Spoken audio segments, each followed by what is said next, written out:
Julio, amigo del futuro, este vídeo está dedicado a ti. Allá donde estés, te quiero volver a agradecer aquella mañana fantástica que pasé visitando tu puente de Juan Bravo. Fue una experiencia única y apasionante y que me ha llenado de energía. De nuevo, muchas gracias.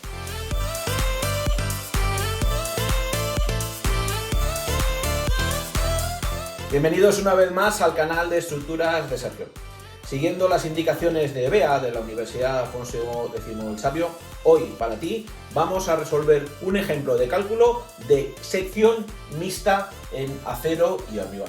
Como veis, en el ejercicio de hoy tenemos esta sección que está compuesta por un perfil metálico IP400 de calidad 355 JR y con un área total de 84,46 centímetros, sobre las que apoyan unas pequeñas prelosas de hormigón que al final tienen que sostener un forjado de canto 200 milímetros.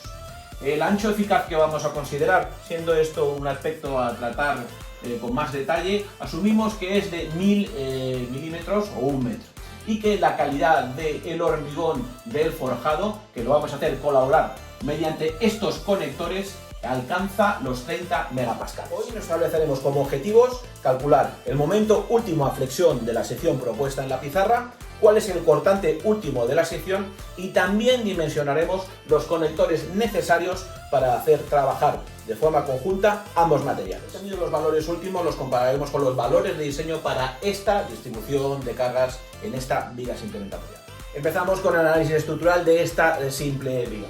Como veis aquí en la pizarra os muestro los diagramas de cortantes.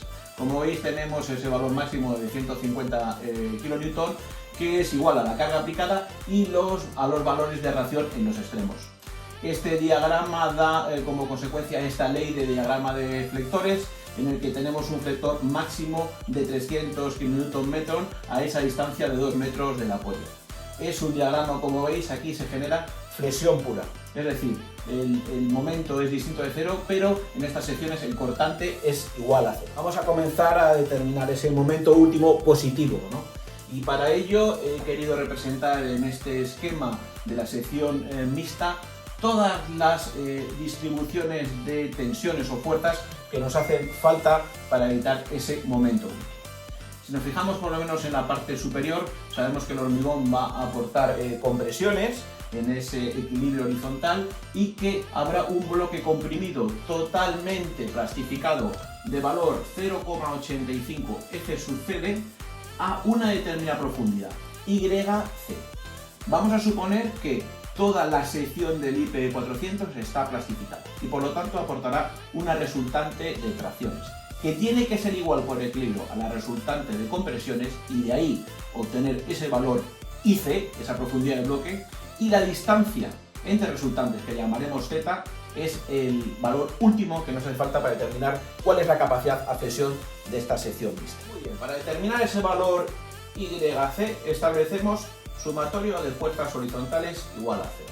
Con lo cual vamos a tener que la resultante de compresiones tiene que ser igual a la resultante de tracciones. Vamos a empezar a ver cuánto nos aporta las tracciones del perfil totalmente plastificado.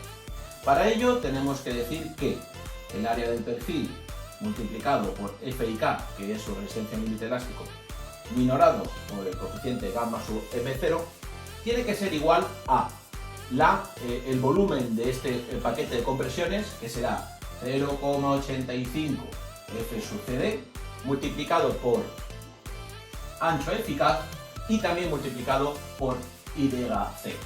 Si despejamos de este equilibrio la profundidad del bloque comprimido, donde tenemos toda esta expresión, y vamos operando con los diferentes valores que tenemos, alcanzamos que esa profundidad del bloque de compresión del hormigón es de 176,37 milímetros. Una vez determinado la profundidad del bloque comprimido en el hormigón, deducir cuál es el momento último de esta sección mixta es muy sencillo.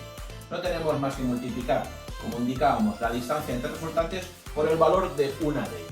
Vamos a deducir Z, vamos a deducir ese brazo para determinar el momento plástico RD. No es más el resultado que la mitad de la altura del perfil más la altura del forjado menos la mitad del bloque comprimido, que es donde se sitúa la resultante de compresión.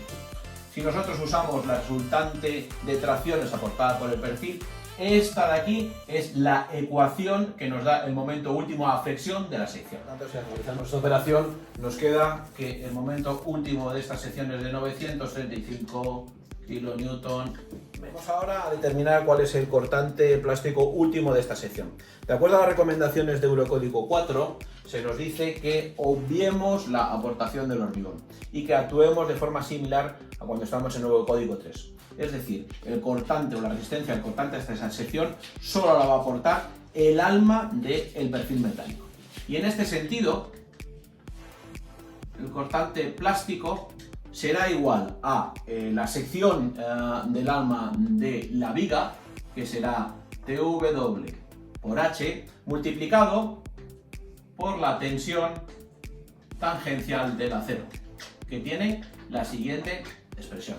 Si realizamos las operaciones, al final obtenemos que el cortante plástico a sección alcanza un valor aproximado de 706 kN. Bueno, una vez obtenidos los valores de momento último y cortante último, si los comparamos con los valores de diseño que hemos hecho en el apartado 1, vemos que la sección está claramente sobredimensionada para estos esfuerzos de diseño. Vamos a proceder ahora a dimensionar los conectores mediante stud que unen de forma solidaria el hormigón y el acero. Aquí en el croquis he querido representaros un poco el fenómeno.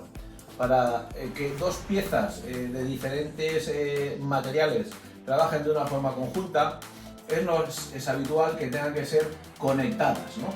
De tal forma que esas compresiones y las tracciones que aportaba el acero y el hormigón queden compensadas. La forma habitual que hacemos es mediante, comentaba, esos studs, que son unas piezas alargadas con una cierta cabeza en su extremo, mecanizadas, y que están soldadas normalmente a las alas de las vigas que están en contacto con el hormigón. En el ejercicio de hoy lo que haremos es calcular en este tramo donde tenemos cortante, vamos a calcular en estos 2 metros cuántos conectores necesitamos para poder transmitir ese rasante cortante. En la pantalla se muestra el esquema de fuerzas necesario para determinar el número de conectores que se necesita exclusivamente en esta parte de la viga. La disposición de cargas en esta viga simplemente apoyada estrictamente nos llevaría a colocar solo conectores en la zona donde el cortante es distinto de cero. Teóricamente, en la zona central solicitada a flexión pura no sería necesario el empleo de conectores. Vamos a realizar una conexión parcial y eso significa que el número de conectores que van a unir el hormigón y el acero no tiene que resistir la totalidad de la resultante máxima de compresiones aportada, por ejemplo, por el bloque de hormigón en la parte superior de la viga. Para la realización de este ejercicio vamos a asumir que el rasante con el que se tiene que determinar el número de conectores tiene que ser o alcanza el valor de 2.400 kN, es decir, el 80% de la máxima resultante de compresiones aportada por la cabeza de hormigón. Nada más nos queda determinar el número de conectores, que sabéis que hace funcionar de forma solidaria, y para ello, como hemos dicho, vamos a emplear stud de diámetro 16, ¿vale? Y también vamos a emplear como reglamento o como código de diseño de referencia el RPX95, un texto antiguo pero yo creo que muy interesante. Y en ese texto tenemos que el perno queda limitado por 2 valores. Uno, la capacidad con respecto al hormigón de cuando se intenta clavar el perno en el hormigón, o bien la resistencia o limitación de selladura o resistencia cortante. Al final tenemos que coger el mínimo de los valores, que de acuerdo a RPX95 nos aporta el límite de selladura del perno de valor 57,8. Sabiendo la capacidad del perno, nos queda más que determinar el número de stud necesarios para realizar esta conexión parcial. Y eso es resultado de dividir ese 2.400 kN, la resultante del 80% de la máxima resultante de compresión del hormigón, entre la capacidad acortante del perno. El resultado, como veis en imagen, alcanza el valor de 42 pernos, redondeando al alza, y que deben distribuirse al menos en esos 2 metros, en 2 filas de 21 stud métrica 16, separados aproximadamente lo de forma longitudinal alrededor de unos 100 milímetros. Como siempre, sabéis, nos gusta comparar nuestros cálculos simplificados a mano con los resultados aportados por software más profesional. En este caso vamos a emplear el programa de secciones Fabus de la familia Cubus, que llevamos empleando toda esta temporada en el canal. Como veis, hemos representado aquí la sección mixta, la sección compuesta que teníamos representada en la pizarra. Si le damos a los resultados y vemos lo que nos aporta el programa para esta sección, como veis en pantalla, pues tenemos en azul el plano de deformaciones relacionado con el esfuerzo de flexión. Tenemos en rojo también la representación de las tensiones de compresión aportadas por el bloque comprimido de la losa o forjado de hormigón, y también las tracciones aportadas por el perfil metálico. Y a la derecha en verde tenemos las resultantes aportadas por ambos materiales y separadas por ese brazo de palanca que al final aporta un momento plástico resistente última sección de valor 837. Valor que se difiere en menos del 10% al valor obtenido en la pizarra para nuestro cálculo simplificado. Llegamos una vez más al final de nuestro vídeo de hoy. Esperamos que el contenido haya sido de vuestro agrado. Recordad que a través de la red social LinkedIn podéis encontrar en mi perfil un montón de contenido relacionado con estructuras y construcción. Nos vemos muy pronto, un abrazo, cuidaos mucho.